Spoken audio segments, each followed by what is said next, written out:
Hola y bienvenidos de nuevo a React Avanzado. En esta lección, en esta sección completa vamos a hablar un poco sobre el rendimiento y sobre cómo minimizar, específicamente en esta lección, sobre cómo minimizar el número de renderizados para conseguir un mayor rendimiento, porque esto realmente es uno de los grandes problemas de React, que es poder que se renderice de varias maneras.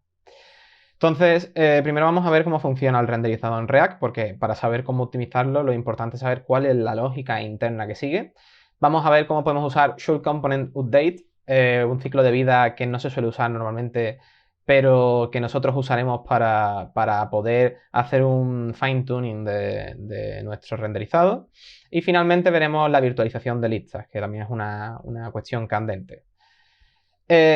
Los conceptos clave sobre el renderizado de React es que React mantiene un DOM virtual paralelo al DOM real. Realmente no mantiene un DOM, mantiene dos.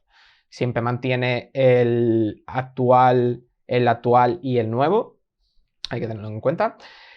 Cuando ocurre un cambio en el DOM, se va a producir un proceso llamado reconciliación, que básicamente consiste en hacer una comparación de el árbol nuevo y el árbol antiguo, los dos virtuales, y ver qué diferencias hay entre los dos.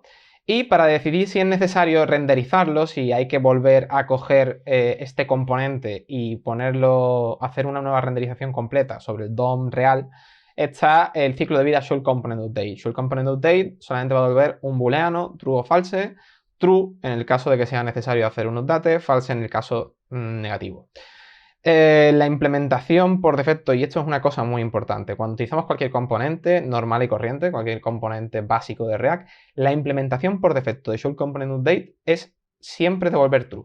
Es decir, React siempre intenta actualizar, siempre devuelve un true, por lo tanto siempre se produce la reconciliación.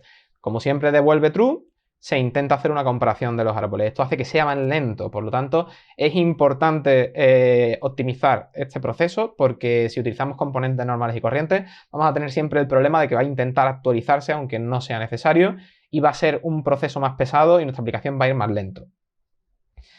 ¿Cuál es el proceso de renderizado? A la hora de decidir si se va a renderizar, el React siempre va a mantener dos DOM, como hemos dicho. El DOM virtual actual y el DOM virtual siguiente. Entonces, el primer paso va a ser una llamada Should Component Update. Esta llamada va a mirar si devuelve true o no devuelve true. Si devuelve true, va a pasar al paso 2. En el paso 2 va a revisar si hay nodos inferiores cuyo Should Component Update devuelva true. En caso afirmativo, vuelve de nuevo al 1 para cada nodo hijo. Y en el tercer paso va a comparar el nodo en el DOM actual con el nuevo DOM y si es distinto, renderiza de nuevo. Si ya detecta, que esa es la reconciliación, si ya detecta diferencia, va a renderizar de nuevo utilizando el nuevo DOM. Aquí vemos un árbol que he esquematizado para mostraros cómo funcionaría.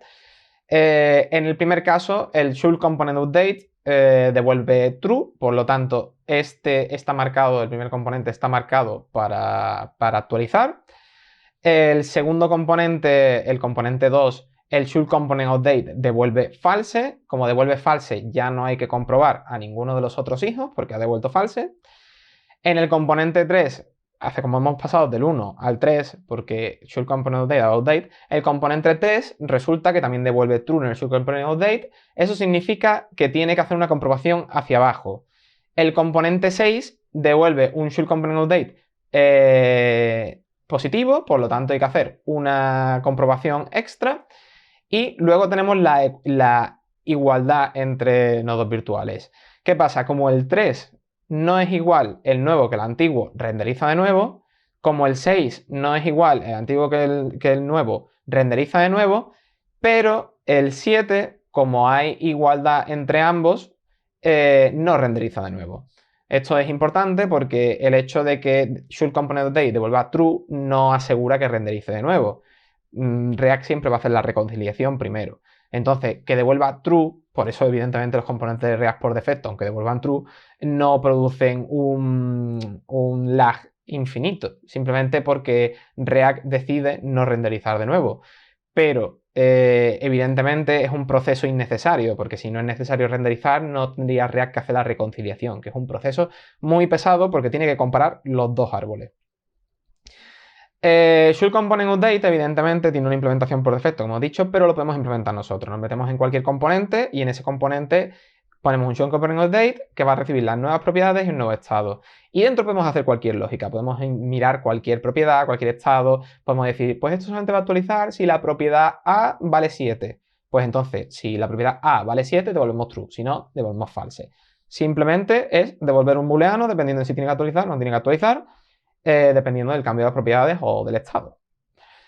Por ejemplo, vamos a mirar ahora una implementación de React que tiene esto por defecto implementado de otra manera. Realmente component, como hemos dicho, siempre devuelve true, pero React tiene otro componente llamado pureComponent que lo que hace es una comparación shallow. O sea, lo que hace es mirar todas las propiedades nuevas, todas las propiedades antiguas, ver si alguna ha cambiado, mirar todo el estado nuevo, todo el estado antiguo, ver si alguno ha cambiado y si cualquiera ha cambiado, renderiza de nuevo. El problema de esto, bueno, renderiza de nuevo, le devuelve un true. Ya hemos dicho que tenía que pasar la reconciliación. El problema de esto es que evidentemente no va a comprobar, por ejemplo, en los objetos no va a comprobar nada interno, va a comprobar que las referencias sean las mismas. Mismas referencias, no ha cambiado. Diferentes referencias, ha cambiado. Si nos dedicamos simplemente a hacer, como hemos dicho, a no mutar el estado, a utilizar una copia del estado siempre, no vamos a tener problemas en la mayoría de los casos. Podremos usar casi siempre un pureComponent. Pero siempre nos puede llegar a interesar, como en este caso, hacer nuestra propia implementación. Podemos decir, vale, pues yo solamente quiero que renderice, solamente quiero que mande unos datos si el nombre cambia. Si el nombre no es igual que el nombre actual, hazme unos datos. Pues ahí tenemos un caso en el que solamente haría unos datos si el nombre ha cambiado. Ahora vamos a otro tema candente que es la virtualización de listas. Como podemos ver en esta tabla, uno de los grandes problemas que tienen prácticamente todos los frameworks en comparación con el JavaScript puro, como que es el Vanilla.js que viene aquí, es las listas. Procesar listas, detectar cambios en listas, sobre todo en listas muy grandes. Saber dónde desplazar cada punto. Eso es un proceso muy complejo para la mayoría de los frameworks y de hecho, como vemos, la eficiencia está marcada en rojo en la mayoría. Entonces, en la mayoría de estos frameworks suelen proponer algún tipo de solución. Una de las cosas que se suele hacer casi siempre es virtualizar las listas. Como es muy difícil hacer la reconciliación y la comprobación, podemos virtualizar las listas. Virtualizar una lista no es más que la lista realmente no se renderiza completa y solo se renderiza la parte activa. Pero la sensación para el usuario es que es continuo, o sea que la lista siempre está mostrando. Es una estrategia parecida a la que utilizan en los dispositivos Android. Los dispositivos Android realmente no muestran las listas continuas, sino que virtualizan lo que se está mostrando para ahorrar en memoria. Aquí tenemos un ejemplo utilizando React Virtualized, en el que podemos virtualizar una lista lo grande que queremos. Aquí hemos hecho un array gigante de 1000, le hemos hecho un fill y lo hemos llenado con un montón de datos de pruebas, sin más. Simplemente es una lista de 1000 elementos.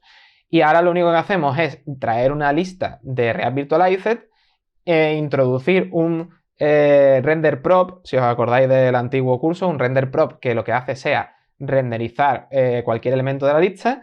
Y la lista lo único que hace es renderizar aquellos elementos que están en pantalla. Los que no están en pantalla no los renderiza. Pero para nosotros es totalmente opaco. Para nosotros simplemente vamos a ver una lista normal y corriente de la renderización. ¿Qué hemos visto en esta lección? En esta lección hemos visto que React renderiza con la ayuda del ciclo Show Component Update, donde decide si es necesario no data y de ahí ya hace la reconciliación. Que el ciclo Show Component Update de un componente normal siempre devuelve true y que hay que reimplementarlo, utilizar pureComponent para evitar esto, y que la renderización y manipulación de listas largas es un problema para todos los frameworks y una de las soluciones más efectivas es, sin duda, virtualizarlas para reducir su carga. Esto ha sido todo en esta lección. En la siguiente lección vamos a ver una estrategia muy importante para poder acelerar el uso de funciones, sobre todo aquellas muy pesadas, que es la memorización, un proceso de JavaScript, pero que también se lleva a la práctica en React como buen framework de JavaScript que es.